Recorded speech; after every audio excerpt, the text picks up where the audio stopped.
Assalamualaikum Datuk. Waalaikumsalam. Datuk. Ya. Hari ini Datuk Ahmad Mazlan ada memberi kata dua kepada Tengku Zafrul. Okey. Itu Ketua Menteri Kewangan kita. Okey. Tentang dua perkara penting berkenaan KWSP dan moratorium untuk membolehkan pihak BNBBC menyokong bajet. Okey. Manakala dalam lagi satu versi pula Datuk Seri Hishamuddin Hussein berkata PN akan menyokong bajet seperti persetujuan awal. Yang mana satu betul ni Datuk? Ada dua versi dalam satu. Dia boleh dikatakan dua-dua betul lah. Kalau ahli parlimen Barisan Nasional yang mempunyai jawatan, rata-ratanya dia samalah pendirian dia seperti mana yang Hishamuddin. Hishamuddin adalah salah seorang yang telah menandatangani surat bersetuju supaya belanjawan ini disokong. Manakala ada 23 orang lagi, suara tu Tok Mat Maslan lah yang bawa. Di mana mereka ini telah memberikan sehingga hari Khamis. Ini hari apa? Rabu. Hari Rabu. Jadi kalau misalnya ketika hari pengundian pada 26 hari bulan, hari Khamis tu, hari Jumaat. Hari ni Rabu kan? Besok 25 Khamis kan? So hari Khamis besok, sekiranya tidak ada sebarang kenyataan daripada Tengku Zafrul, Menteri Kewangan ataupun daripada Tan Sri Muhyiddin Yassin yang menyatakan persetujuan untuk menerima syarat yang diberikan oleh BNBBC bahawa pertama, moratorium automatik akan diberikan kepada semua tanpa sebarang syarat, tanpa sebarang kumpulan sasar. Semua orang dapat menikmati moratorium secara automatik asalkan mereka ada pinjaman kenderaan, pinjaman perumahan, pinjaman bangunan, pinjaman peribadi, maka mereka secara automatik layak untuk mendapat penangguhan ataupun apa yang dipanggil sebagai moratorium daripada membayar balik pinjaman mengikut jadual seperti biasa.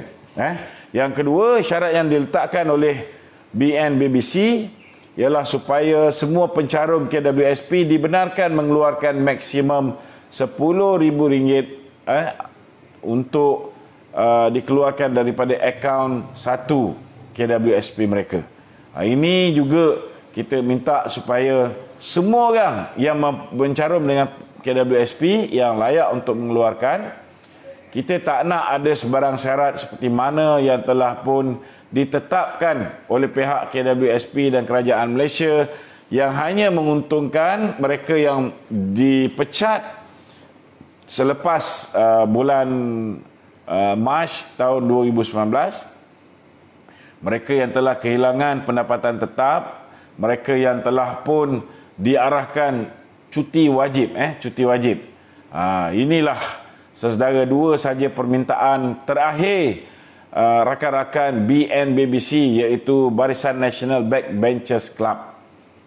Jadi kalau dua perkara ni tidak dipenuhi, dan saya yakin ego Tan Sri Muhyiddin pun memang tidak akan sesekali tunduk dengan permintaan Barisan Nasional ini, yang mana permintaan ini datangnya daripada idea Datuk Seri Najib Tun Razak dalam menyelesaikan krisis ekonomi rakyat dan secara tak langsung membantu negara kita untuk mempunyai kecairan yang lebih di pasaran dengan menggunakan duit yang tidak perlu digunakan untuk membayar ansuran pinjaman dan menggunakan duit daripada sumbangan yang diberikan oleh pencarum-pencarum KWSP, mengeluarkan duit mereka sendiri untuk menyelamatkan, mengukuhkan kedudukan ekonomi negara.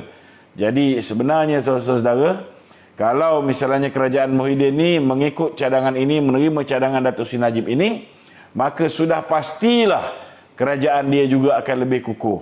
Kukuh kerana sudah pasti rakyat berterima kasih kerana apa yang rakyat minta dipenuhi oleh kerajaan yang prihatin, dan dia punya kedudukan juga kukuh kerana dengan duit yang dijangkakan sebanyak 6.34 bilion ringgit yang sepatutnya digunakan untuk membayar pinjaman, duit ini digunakan untuk dibelanjakan, maka akan ada kecairan di pasaran, maka kemampuan ataupun kuasa membeli pengguna akan meningkat, dan ini akan membantu pertumbuhan ekonomi juga.